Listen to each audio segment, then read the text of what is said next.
Olá, muito boa tarde. Estamos começando o Repercutindo desta semana, trazendo aqui os principais assuntos sempre da semana e hoje a gente falando ainda sobre eleição e sobre perspectivas para o futuro de Caruaru.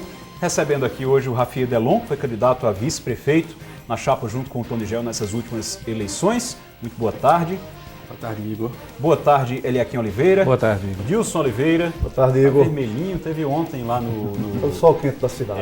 Teve ontem lá... Tava matando mosquito ontem. Do mutirão, né? Lá com a Secretaria de Saúde, a TV Jornal, a Rádio Jornal, matando mosquito. Paulo, meu amigo Paulo Magrini. Boa tarde mais uma vez. Nós estaremos juntos nesse programa especial, debatendo coisa boa que é a política, né? E outros assuntos de Caruaru e região. E sua presença também torna isso ainda melhor aqui. Muito obrigado pela participação. Eu quero começar fazendo uma pergunta aqui, perguntando ao Rafier Delon ainda sobre a eleição. A gente vai falar sobre futuro, mas eu queria ainda falar sobre eleição. A gente sabe que existiam pesquisas que mostravam o Tony Gel na frente, isso na véspera mesmo da eleição. O que era que vocês tinham de bastidor? Vocês estavam esperando realmente uma vitória? Foi surpresa o resultado? Olha aí, primeiro agradecer a oportunidade de estar aqui mais uma vez repercutindo, discutindo a boa política com vocês. Eu acredito que uma derrota e uma vitória, ela não tem apenas um causador, Igor, ela é uma soma de fatores. A partir do momento que nós estamos dispostos aqui a disputar uma eleição majoritária, nós precisamos estar aptos à derrota e à vitória. Obviamente que no nosso corpo político interno nós acreditávamos na vitória.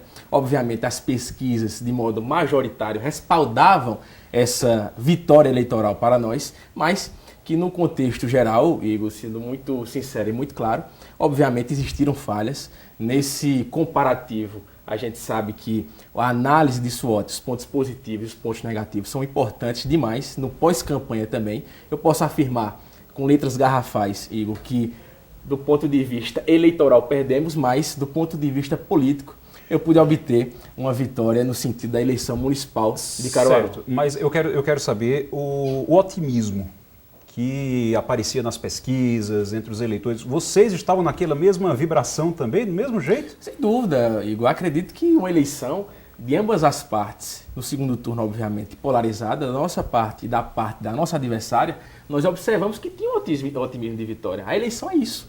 Agora que, obviamente, na reta final, a gente vê que a situação está mais envolvida no aspecto eleitoral e que, nesse sentido, de ambas as partes existia um otimismo. E seria se fosse diferente, não seria política. Mas se existia, eu vou insistir, se existia esse otimismo tão grande, do mesmo tamanho das pesquisas que vocês tinham, e o resultado foi o que foi 11 mil votos, ao contrário do que vocês esperavam, foi um erro de avaliação que vocês fizeram, que vocês tiveram? Foi o que aconteceu para essa...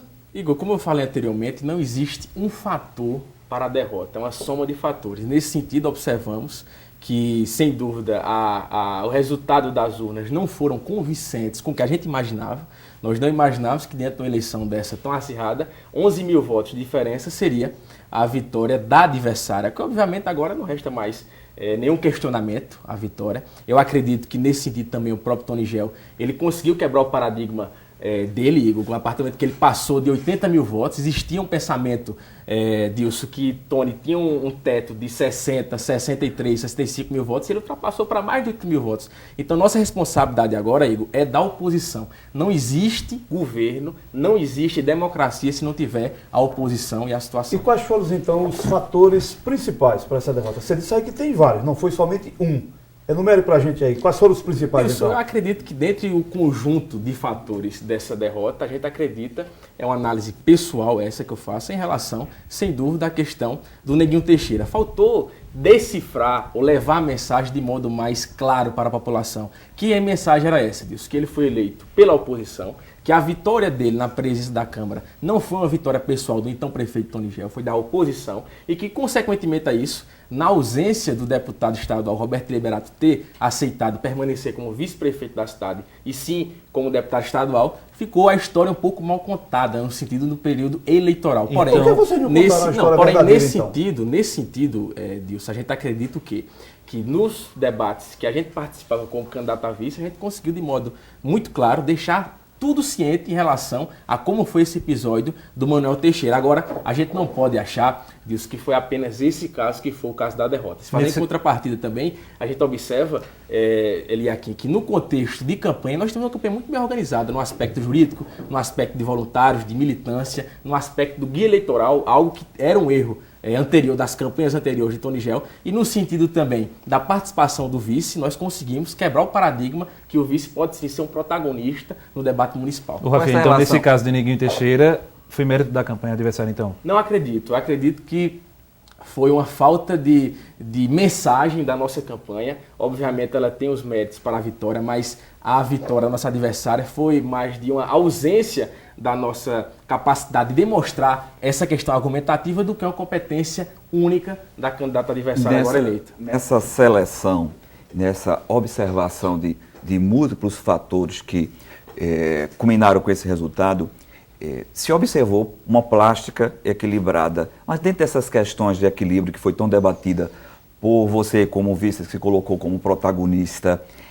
a soberba da antecipação de uma vitória, isso não contribuiu também para que a militância ela ficasse um pouco retraída? E essa história, como é que se diz que os eleitores da oposição acreditam que o seu opositor vai ganhar? Isso não houve uma acomodação. Clima de já ganhou. Eu acredito que a eleição é sentimento também, é emoção, é sentimento, é respaldo do corpo a corpo do candidato para com os eleitores. E nesse sentido você frisou muito bem em relação ao vice, né? Eu particularmente digo isso e faço questão de citar que eu fui o único vice que participei de todos os debates e de todas as entrevistas marcadas. Inclusive a eleição perdeu e estou aqui debatendo porque eu tenho um compromisso com a sociedade de Caruaru. Então aqui no Sistema Jornal do Comércio vocês observaram que eu fui o único que participei de todos os debates, para ficar bem claro. Em relação ao otimismo, eu volto à temática da minha fala anterior. A gente acredita que a mensagem do candidato a prefeito e do candidato a vice, ele precisa ser de otimismo.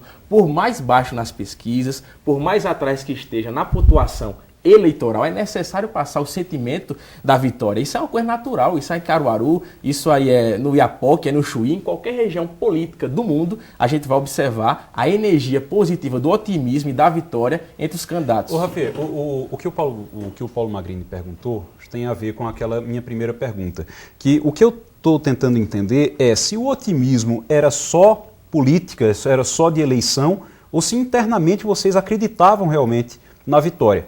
É isso que eu estou querendo saber. Por quê? Porque se o otimismo era só de eleição ali, era de levantar militância e tal, então, tudo bem, vocês sabiam que estava apertado, mas estavam ali tentando levantar, tentando animar a militância. Caso contrário, se vocês realmente achavam, então houve um erro de avaliação gigantesco na campanha. Olha, Igor, eu acredito que o processo do primeiro turno é muito interessante você fazer o comparativo com o segundo turno. Nós observamos que no segundo turno nós tínhamos um líder político majoritário contra todos os outros líderes políticos do município. Obviamente que internamente existia sim a possibilidade da derrota. Eu repito e volto àquela minha primeira fala. A partir do momento que você entra no jogo democrático, no jogo de eleição, você precisa, Igor, ter a maturidade para a vitória e para a derrota. Se o clima de já ganhou foi o principal fator da derrota, obviamente que não foi. Seria muito amador da nossa parte achar que esse teria sido o principal fato negativo da campanha. É uma soma de fatores. Eu repito, uma derrota eleitoral, ela não tem um único fator. Tem quando a margem é muito próxima, 1.000 votos, 2.000 votos, 3.000 votos, pode ter sido uma falha no debate, pode ter sido uma fala desnecessária do candidato, porém, numa dimensão de 11.000 votos, nós observamos que é uma soma de fatores que entra nesse contexto, mas repito, no aspecto de tamanho, de grupo político eleitoral, nós observamos que a liderança do deputado estadual Tony Gel, contra todas as outras lideranças que se juntaram, que até 15 dias atrás diziam que um era feio e que o outro não prestava, foi bastante considerável. Ô Rafael, me diga uma coisa, você disse que o candidato chegou no teto máximo que ele poderia ter chegado. Esse também pode ser exatamente um dos motivos da derrota. E aí a gente vê, se a gente for recapitular, a gente viu o Tony Gel que perdeu a eleição com Ivânia, perdeu com Miriam e agora perdeu com ele próprio.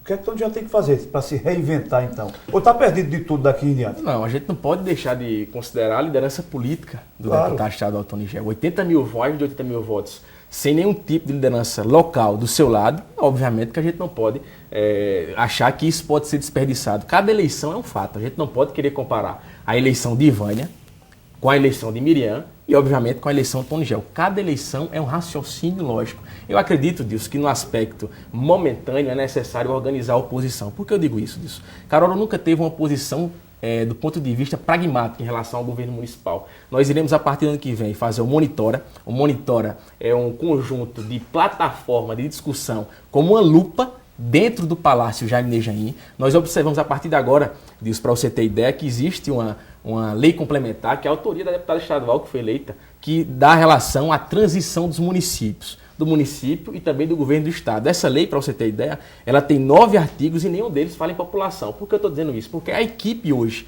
que está na transição da prefeitura da cidade, precisa dizer para Caruaru como foi pego a prefeitura do município, qual a sua saúde financeira, qual a sua capacidade de investimento, de programas, porque é a sociedade civil. Tanto os que elegeram ela, os mais de 90 mil votos, como também os mais de 80 mil votos que não apostaram naquele projeto, que precisam ter noção de como está a Prefeitura de Caruaru. Ontem, Igor, sexta-feira, completou 15 dias que foi montada a equipe de transição da Prefeitura de Caruaru. Então era necessário, segundo a lei, já ter, nesses 15 dias, um esboço completo de como está a situação da saúde financeira de Caruaru. Agora você falou na oposição. Você dizia muito durante a campanha que Tony Gel era seu líder. Como é que vai ser agora, a partir de agora? A oposição, o Tony Gel continua sendo o seu líder ou você vai assumir um papel... Olha, Igor, eu tenho uma filiação partidária a um partido que não é o do deputado estadual Tony Gel. Sou filho da UPV, me filiei ao PV não por questões locais, mas pela questão nacional de estar sob a liderança nacional do senador Álvaro Dias, que é hoje o maior líder do PV no Brasil, e nós observamos que o líder do processo municipal em Caruaru, a gente não pode negar que é o deputado estadual Tony Gel. Ele que é o líder do processo. O que ele fez chegar a ter mais de 80 mil votos foi seu histórico político e sua construção política. Obviamente que eu dei minha contribuição, claro que dei minha contribuição, porém, a gente observa que a eleição de 2018 é outro cenário, é outra conjuntura. Eu acredito e irei torcer para estarmos juntos nessa conjuntura de 2018. Você é candidato e em também 2018? 2020 também se planejar para 2020. É muito cedo para dizer se eu sou candidato a deputado estadual ou a qualquer outro cargo em 2018. Mas há a possibilidade? E por que não? A partir do momento que nós estamos no jogo político, nós somos agentes políticos, nós precisamos estar aptos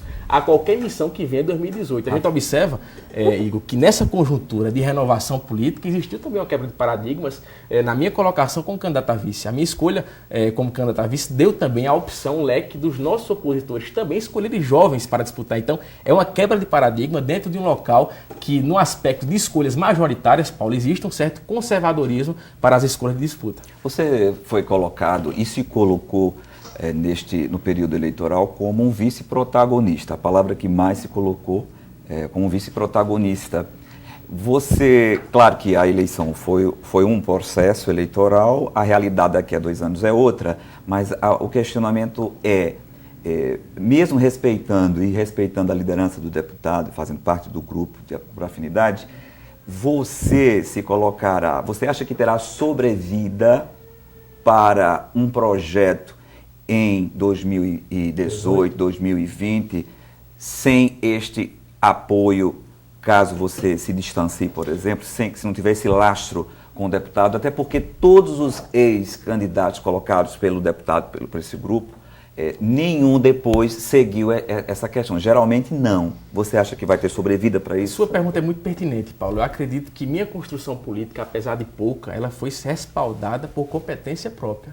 Eu não precisei de nenhum padrinho político, de nenhum familiar para chegar até onde cheguei. Isso aí é algo que eu tenho como respaldo pessoal. E será assim a partir do momento que eu seja candidato ou não em 2018, 2020, 2022. Obviamente nós sabemos que a liderança política do grupo político o qual eu faço parte hoje tem uma liderança que é o deputado estadual Tony Gel. Liderança essa que teve a ousadia política de ter me convidado para disputar uma eleição majoritária no município, qual meu projeto, pelo menos no PV, era da disputa à Casa José Carlos Florencio. Porém, nesse contexto, Paulo, me dá uma segurança muito sagaz a partir do momento que eu tenho a convicção, Igor, que tudo que eu construí politicamente até agora teve o DNA próprio meu e dos amigos que acreditaram no nosso projeto. Por isso que eu me sinto muito seguro para qualquer missão que venha, seja 2018, 2020. Eu acredito que a liderança, e volto a falar, do deputado estadual Tony Gel, ela é bastante válida e ela será, obviamente, colocada na balança em qualquer discussão que eu tenha futura no aspecto político. Você concorda que depois desse período eleitoral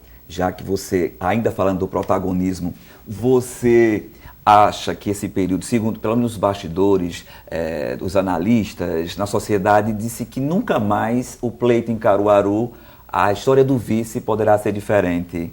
Você escreveu história? Olha, eu acredito que o Sistema Jornal do Comércio tem participação protagonista nisso, na discussão de colocar o vice como protagonista. Nós vivemos hoje num país, Paulo, que é presidido por um vice, ex-vice-presidente da República, né? Agora presidente titular. Eu particularmente dizia, Paulo, durante toda a campanha, que eu não tinha vocação nenhuma para ser vice de prateleira. Eu não ia ser um vice de gabinete, um vice focado no Palácio Jaime de Jaim. Eu seria um vice externo, com atuação externa. Dei minha contribuição, fico muito satisfeito, Paulo, quando eu observo, não apenas nas redes sociais, o qual foi um up considerável no sentido dessa discussão nova de política municipal de Caruaru, e digo, Eliakim, sem falsa modéstia nenhuma, que estou preparado, estou pronto para qualquer missão política que venha, seja em 2018 ou seja em 2020. Por isso que essa construção foi respaldada no protagonismo da vocação. E não existe coisa melhor, Paulo, do que você fazer política conversando com as pessoas e colocando os seus correligionários, amigos, as pessoas que acreditam em você como os verdadeiros condutores da sua missão política. Rafael, me diga uma coisa. O meu ponto de vista é de que o grande vencedor dessa eleição foi o ex-governador João Lira Neto, que aos trancos e barrancos passou por cima de você, passou por cima de todo mundo e conseguiu eleger a filha prefeita. E ainda recebendo o apoio do prefeito José Queiroz, né? Exatamente. O grande derrotado, no meu ponto de vista, foi o prefeito José Queiroz, por tudo que ele protagonizou também a campanha inteira. A grande revelação, no meu ponto de vista, foi você, pela sua desenvoltura, uma pessoa que a gente sente que promete um futuro promissor no cenário político. Mas, ao mesmo tempo, eu acredito que acendeu-se a luz vermelha do deputado Tony Gel, quando, repito, perdeu com Ivânia, perdeu com Miriam e perdeu com ele próprio agora. O pessoal até já ironizando isso aí.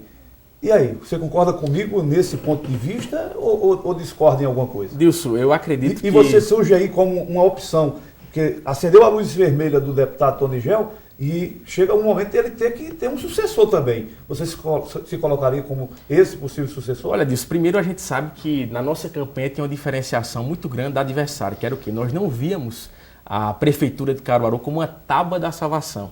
Eu observo agora o ex-governador, que agora parece que foi intitulado como primeiro-ministro do município de Caruaru. Eu acredito que isso deve ser mudado, porque quem foi eleita foi a prefeita eleita e não o pai da prefeita. Então, nós estaremos firmes na oposição fiscalizando tudo isso.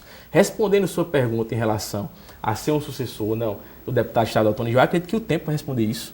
A vida e a política são feitas de ciclos, Dilson. Eu acredito particularmente que o deputado estadual Tony Gel ainda tem muito o que contribuir com o nosso município. Ele é um jovem de 61 anos. Falo jovem porque, na minha concepção, jovem é a cabeça, não é o estado do DNA, do registro de nascimento. Mas eu acredito que, qualquer que seja a discussão política para o futuro, eu estarei pronto para servir o município de Caruaru e para desfazer essa discussão. Você disse que começa em 2017 um projeto que vai discutir realmente a prefeitura e vai ficar ali, vai, de certa forma, liderar a oposição.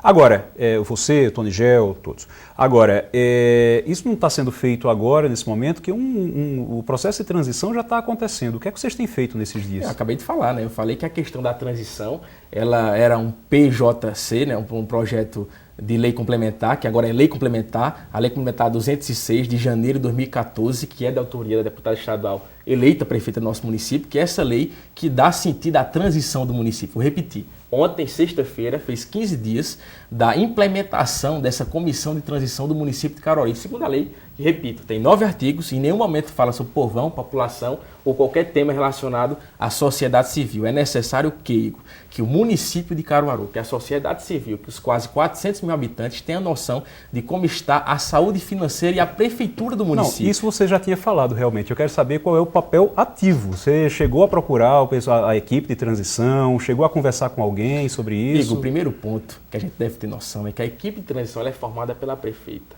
Então, ela deve ter o compromisso individual de transformar essas informações de modo coletivo. Isso aí não é necessário nenhum agente político da oposição ou de qualquer outro partido ir atrás, não, Igor. Isso é responsabilidade pública, de gestão pública. E se falou tanto de uma renovação no contexto de discussão de política pública, é necessário também que saia a teoria para ir para a prática. Então, você está aguardando que haja essa É uma divulgação. soma de fatores.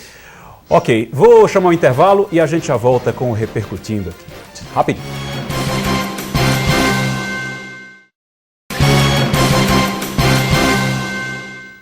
Estamos de volta com o Repercutindo. A gente está recebendo no programa de hoje o Rafier Delon, foi candidato pelo PV, foi candidato a vice-prefeito em Caruaru. Eliakim Oliveira. Rafier, essa eleição teve uma particularidade para você. Você passou cerca de 10 anos no PSDB, havia se lançado como um pretendente à candidatura à prefeitura pelo partido e depois levou o que a gente chamou de uma rasteira, né, por conta lá da mudança da Raquel Lira, que inclusive foi para o seu partido e acabou sendo eleita.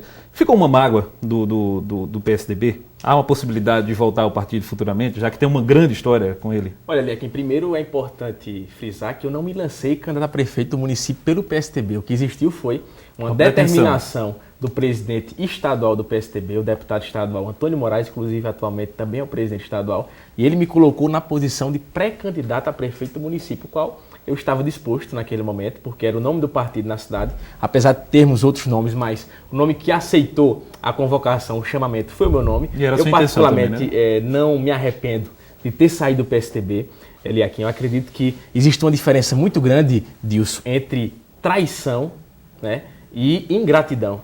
A ingratidão é muito maior do que a traição. E nesse sentido, em relação ao PSDB para comigo, eu fui totalmente apunhalado no aspecto da ingratidão. Por quê? Porque era um momento partidário, Igor, que eu me doava, mas a recíproca nunca era verdadeira. É tanto que construímos e reestruturamos o PSDB em Caruaru, fazendo uma discussão de cidade, muito mesmo sem ser em ano eleitoral. A gente tem que acabar com esse paradigma, Eliakim, de fazer política em Caruaru apenas em anos pares, em anos de eleição. E nós fizemos isso no PSDB enquanto eu estava. Então, não existe nada mais gratificante, Eliakim, do que você chegar à noite, botar sua cabeça no travesseiro e dormir tranquilo e feliz por ter feito o que fez certo. Eu não podia trocar a minha coerência, a minha legitimidade por questão de capricho político partidário eleitoral. Eu não poderia de forma alguma. Fazendo um viés com essa sua observação de ingratidão, o ex-governador aqui a semana passada disse que foi quase expulso, ele e a filha, do PSB. Você faz uma analogia parecida com a sua? Também foi um ato de ingratidão? Eu sei que falar de outro partido é outra cozinha, mas não há uma analogia parecida para poder se abrigar num partido que você fazia parte? No meu caso, Paulo, teve um resultado de quê? De uma opinião própria. Em nenhum momento alguém me convidou para sair do partido. Eu saí porque, eu repito, não tinha como eu permanecer no partido qual não teve o mínimo diálogo. Você observa que, a partir do momento que os interessados a entrar numa sigla política não têm o mínimo de respeito, o mínimo de coerência, o mínimo de legitimidade para fazer a discussão com o seu partido na esfera local, não tem mais condição nenhuma de ter um diálogo numa possível discussão de campanha, numa possível gestão. Eu digo, se tivesse um mínimo de diálogo feito para conosco, obviamente o resultado poderia ser diferente. Porém, a gente observa e a gente conhece, Paulo, o modus operandi das pessoas que hoje estão no PSDB. E esse modus operandi é o que me faz cotidianamente fazer política. Por quê? Porque é pensar de modo contrário a todas essas práticas do poder pelo poder e do maquiavelismo pelo maquiavelismo. Você falou que no próximo ano vai haver esse movimento, já está havendo, né? Como você disse, o Monitora. O Monitora, ele vai ser legitimado pelo quê, exatamente? Porque você é integrante do PV, o PV não fez nenhum vereador. Fez Zezé Parteira. Fez Zezé Parteira. Através de Zezé Parteira, vocês vão trabalhar com essa oposição? Olha, Igor, não existe nada mais legítimo no aspecto desse nosso trabalho do que ter o respaldo de mais de 80 mil pessoas. Veja que algo legítimo. Mais de 80 mil pessoas foram lá no domingo e apertaram o 15 e confirmaram por não apostarem no projeto qual era nosso adversário e apostaram no nosso. Então isso vai ser uma soma, obviamente. Então você está contando com os 84 mil votos? Isso aí é a responsabilidade que foi nos dada, de liderar o processo de oposição. Obviamente que vai ser algo linkado com o poder legislativo de Caruaru. Nós observamos que existem vereadores que não irão ficar no governo. Existe uma vereadora nossa, que é a Zezé Parteira, que é do PV, mas a oposição não é apenas o PV. Nós tivemos aí no conjunto político partidário da candidatura nossa, junto com o Tony Gel, 7 partidos políticos. E nesse contexto, nesse agrupamento de coligação partidária, a gente observa que o trabalho vai ser feito. Não será uma oposição radical, uma oposição ingênua. Será uma nomes de liderança inteligente. Já tem nome de lideranças políticas para integrarem esse Monitora com você? Esse grupo político ele não é formado apenas por lideranças políticas. Ela é feita, por sua essência, pela sociedade civil. A partir do momento que a gente divulgou nas rádios daqui de Caruaru, na Rádio Jornal, que é a nossa a emissora daqui do nosso Sistema Jornal do Comércio, existia uma procura muito considerável de pessoas que a gente não conhece, não tivemos relação durante a campanha, mas que se identificaram com o projeto e com a discussão de futuro de Caruaru. Você vai convocar, por exemplo, esse Monitora é um projeto exclusivamente do grupo político do deputado Tony Gel e seu, já que você faz parte também? Ou, por exemplo, você vai convocar o delegado Eric Lessa, que também está dizendo que vai fazer oposição, todo mundo em conjunto ou cada um que faça a sua oposição? Olha, Dilson, a partir do momento que nós estamos na gestão pública, na discussão de políticas públicas, a gente não pode achar que a gente é dono de nada. A iniciativa, o projeto, a ideia pode ser sim de ele aqui, de Paulo, de Dilson, de Igor, mas a essência do projeto ele não pode dar sequência se não for a capacidade racional de inteligência e de integração das pessoas que estão em Caruaru. Esse trabalho desta oposição, esse monitoramento, a gente pode falar, falando da profundidade da política, já para a mesa diretora da Câmara dos Vereadores, já se articulando, até porque são 3 nomes postulados, já há uma articulação de bastidores ou isso não tem a ver dentro desse processo, já que estamos falando de acompanhamento do processo? Olha, Paulo, eu não tenho tanto respaldo para falar em relação ao poder legislativo do nosso município. Se eu for dizer para você que eu tenho uma certa confiabilidade em um possível nome, claro que eu tenho. Eu acredito muito na capacidade do vereador Alberes, ele tem uma capacidade de gestão e de fazer diálogo bastante interessante. A nossa torcida é para a vitória dele, respeitando os 2 outros possíveis candidatos, qual tem uma relação também a respeito, o trabalho do vereador Luna Chaves, o trabalho do vereador Lula Torres, são pessoas que contribuíram com o nosso município, contribuem também, mas no contexto de nova discussão política, de renovação de ideias, de renovação de gestão no poder legislativo de Caruaru, eu acredito na capacidade do Alberes. Mas voltando à temática em relação ao poder legislativo... Mas você acredita que é possível? Porque seria minoria na Câmara. Como é que vai conseguir? E a gente sabe as dificuldades de ser oposição. Mas não é uma marcação? A gente sabe, claro. Obviamente, é o que eu digo. Delimitar espaço um governo, no uma legislativo? democracia, nós vivemos no Brasil, nossa democracia é muito frágil, muito jovem, nós não temos nem 30 anos de democracia. Mas o que seria da democracia se não tivesse a oposição e a situação? Pode ter um voto, pode ter o voto de Alberes só, por exemplo, mas é a questão da demarcação de posicionamento político, é a questão da legitimação dos mais de 80 mil pessoas que foram lá no domingo e apostaram no nosso projeto. A gente não pode deixar, Paulo, essas mais de 80 mil pessoas sem ter um respaldo de liderança política no município, no aspecto de cobrar, no aspecto de fazer tudo aquilo que foi prometido. Só para você ter ideia, Paulo, para concluir o raciocínio, Igor, nós observamos hoje na estrutura majoritária executiva do município de Caruaru, cerca de 2 dezenas de secretarias e 5 ou 6 autarquias. É necessário o quê? O que foi prometido na teoria durante a campanha, que seja prática. Prometeu o quê? Enxugar a máquina. Agora enxugar a máquina, gastando mais com as pessoas e menos com o governo. Um dos principais fatos desse segundo turno foi a reunião de João Lira, Raquel Lira com José Queiroz. Como foi que vocês viram? Dentro da campanha, como foi que vocês enxergaram isso? Eu não chamo reunião, eu chamo agrupamento, né? Ou popularmente falando, carinhosamente falando, um balaio de gato. É aquilo que eu falei na resposta em relação ao Paulo Magrino. Até que ponto, Igor, o poder pelo poder vale pela taça do Palácio Jaime Nejaim? Para mim e para Tony Gel, isso não importava. Até porque, a gente observar, Tony Gel não precisava ser candidato a prefeito do município. Ele estava com seu mandato de deputado estadual e podia muito bem colocar outra pessoa, ter outro nome. Eu podia muito bem disputar a eleição para vereador, mas quis o destino e a vocação que eu fosse disputar a eleição de vice-prefeito. Porém, respondendo sua pergunta, Igor, eu vejo de modo muito complicado esse reagrupamento político para 2018, até porque se formos fazer o comparativo da balança, o nosso grupo político ele está junto, ele está unido e permanecerá unido, assim esperamos, para 2018. Do lado de lá, eu não posso responder. Rafael, o que é que você espera que a próxima gestão ela efetue na prática a partir do próximo ano aqui na cidade? Visto que foi muita coisa prometida durante o período eleitoral, espera-se que cumpra-se exatamente aquilo que foi prometido nessa eleição? Eu, sem dúvida, Lequim, eu acredito que, apesar de sermos oposição, nós precisamos torcer para que a gestão dê certo.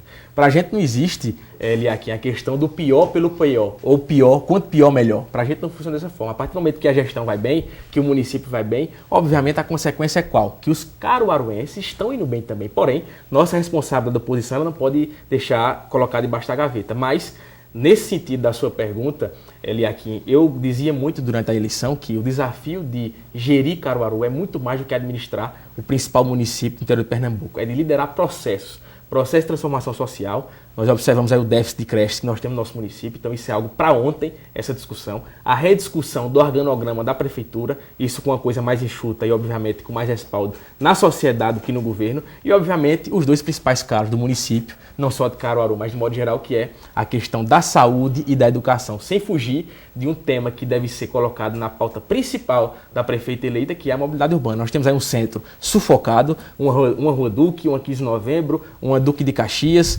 uma São Sebastião totalmente sufocada e que é necessário ter opções de mobilidade urbana e de sustentabilidade para isso. Agora, veja bem, qual é o grau de confiabilidade que começa esse novo governo quando a gente viu aqui mesmo no programa, sentado aí onde você está, o próprio prefeito José Queiroz, que apoiou a candidata no segundo turno. Eu não senti muita firmeza, muita confiança. Já dele, desconfiando de algumas coisas. De não é creches, bem desconfiando, mas dizendo que acha que não dá para fazer daquela forma. É difícil. A feira está fazendo seria difícil. Aí, semana seguinte, a gente encontra aqui o vice-governador, pai da prefeita, já dizendo que a feira não é bem assim, a gente vai ter que reestudar, ver com... Que tipo de confiança, que grau de confiança que esse governo começa aqui na cidade, se quem está lá de lado dele já não está deixando transparecer muita confiança para a população? É verdade isso. Primeiro, em relação à legitimidade da eleita, isso é um ponto que não se discute. Ela foi eleita, não adianta a gente discutir essa questão. Porém, a questão da confiabilidade é o que eu falei. Tudo aquilo que vai ser feito a partir de janeiro de 2017 vai ser reflexo, sem dúvida alguma, em 2018. Nós tivemos uma diferença muito grande em relação à sua pergunta, Dilson, que a nossa conjuntura política ela não foi pensando na próxima eleição. A gente tem que fazer eleição, Dilson, pensando na próxima geração e não na próxima eleição. E foi assim que foi o ponto principal dessa junção, desse alinhamento de bala de gatos que teve os nossos adversários. Por quê? Fizeram essa junção, esse agrupamento, pensando na eleição de 2018. O último que combinaram foi com a população de Caruaru. Então, por isso é muito difícil a gente observar isso. Nós precisamos estar de olho, Dilson, em relação aos nomes do secretariado, porque ali você vai ver como ficou a fatia dividida do bolo, né, em relação à gestão municipal, quem é respaldado, quem é apadrinhado do atual prefeito, quem é apadrinhado do deputado federal do município, enfim. A gente vai ter noção a partir do momento que for divulgado o primeiro e o segundo escalão da prefeitura de Caruaru. Agora, o que me preocupa mais, Dilson, é que seja uma gestão com resultados, saindo da teoria e indo para a prática. Ô, Rafa, eu entendo que realmente me causou estranheza, inclusive, quando juntou Queiroz com João Lira ali no segundo turno. Causou estranheza.